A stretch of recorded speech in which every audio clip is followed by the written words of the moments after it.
ನಯನ ಅವರ ಸ್ಟ್ರೆಂತ್ ಹಾಗೂ ವೀಕ್ನೆಸ್ ಏನು? ಶರತ್. ಇಂದಿಗೂ ಮನಸ್ಸಲ್ಲಿ ಉಳಿದಿರೋ ಬಾಲ್ಯದ ನೆನಪು? ಅಪ್ಪನ ಜೊತೆಗೆ ಒಂದಷ್ಟು ಸ್ವೀಟ್ ಮೂಮೆಂಟ್ಸ್ಗಳನ್ನ ಕಳಿಲಿಲ್ಲ ಅನ್ನೋ ಕೊರತೆ.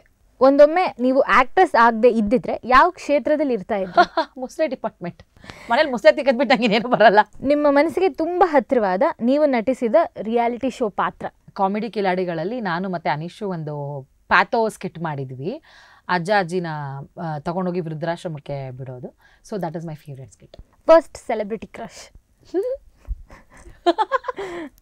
D boss. ಬಟ್ ನಾನು ಅವ್ರನ್ನ ಅಣ್ಣ ಅಂತ ಕರೆದ್ಬಿಟ್ಟಿದ್ದೀನಿ, ಹಾಗಾಗಿ ಇವಾಗ ಹೇಳ್ಕೊಳಕ್ಕಾಗಲ್ಲ.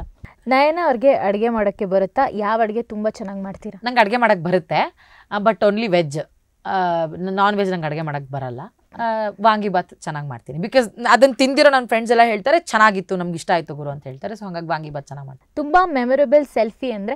ನನ್ನ ಗಂಡನ ಜೊತೆಗೆ ತೊಗೊಂಡಿದ್ದು.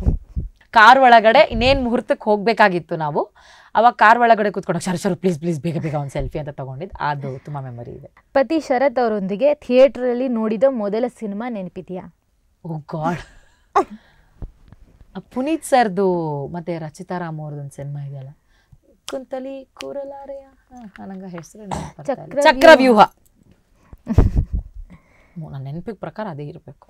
ಯಾವುದಾದ್ರೂ ಒಂದು ಐಕಾನಿಕ್ ಕನ್ನಡ ಸಿನಿಮಾ ರೀಮೇಕ್ ಆದಾಗ ಆ ಚಿತ್ರದ ಹೀರೋಯಿನ್ ಪಾತ್ರದಲ್ಲಿ ನೀವು ನಟಿಸಬೇಕು ಅಂದರೆ ಯಾವ ಸಿನಿಮಾ ಆಯ್ಕೆ ಮಾಡ್ಕೋತೀರ? ಯಾವ ಪಾತ್ರ?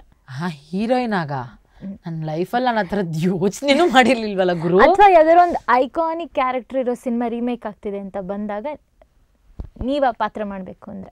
ಇವತ್ತಿಗೂ ನಾವು ಆ ಒಂದು ಪಾತ್ರನ ತುಂಬ ಚೆನ್ನಾಗಿ ನೆನ್ಪಿಟ್ಕೊಂಡಿರ್ತೀವಿ. ಸಂಪತ್ತಿಗೆ ಸವಾಲ್ ಮಂಜುಳಾ ಮೇಡಮ್ ಕ್ಯಾರೆಕ್ಟರ್ ಮಾಡಿ. ಬೆಳಗ್ಗೆ ದೇವರು ಪ್ರತ್ಯಕ್ಷ ಆಗಿ ಒಂದೇ ಒಂದು ವರ ಕೇಳಮ್ಮ ಅಂದರೆ ಏನು ಕೇಳ್ತೀರಾ? ನನ್ನ ಗಂಡಂಗೆ ಸ್ವಲ್ಪ ರೊಮ್ಯಾಂಟಿಕ್ ಆಗಿರೋ ಬುದ್ಧಿ ಕೊಡಮ್ಮ ಪ್ಲೀಸ್. ನಗ್ನಗ್ತಾ ಖುಷಿಯಿಂದ ಹಲೋ ಗುಡ್ ಮಾರ್ನಿಂಗ್ ಅಂತೆಲ್ಲ ಹೇಳೋ ಥರ ನನ್ನ ಬುದ್ಧಿ ಕೊಡು. ನಾವಿಬ್ರು ಇನ್ನೊಂದು ಸ್ವಲ್ಪ ನಮ್ಮ ರಿಲೇಷನ್ಶಿಪ್ನ ಇನ್ನೊಂಚೂರು ಚೆನ್ನಾಗಿರಂಗೆ ಮಾಡು ಅಂತ. ಇನ್ನೂ ಚೆನ್ನಾಗಿರಂಗೆ ದೇವ್ರೆ ಆ ವರ ಕೊಟ್ಮೇಲೆ ನಯನ ಅವರು ಶಾಕ್ ಆಗದಿದ್ರೆ ಸಾಕು. ಹೌದು, ಅದು ಬೇರೆ ಇದೆ ನನ್ನ ಪ್ರಾಬ್ಲಮ್. ಎಸ್, ತುಂಬ ಕ್ವಿಕ್ ಆಗಿ ಆನ್ಸರ್ ಮಾಡಿದ್ದೀರಾ. Very nice.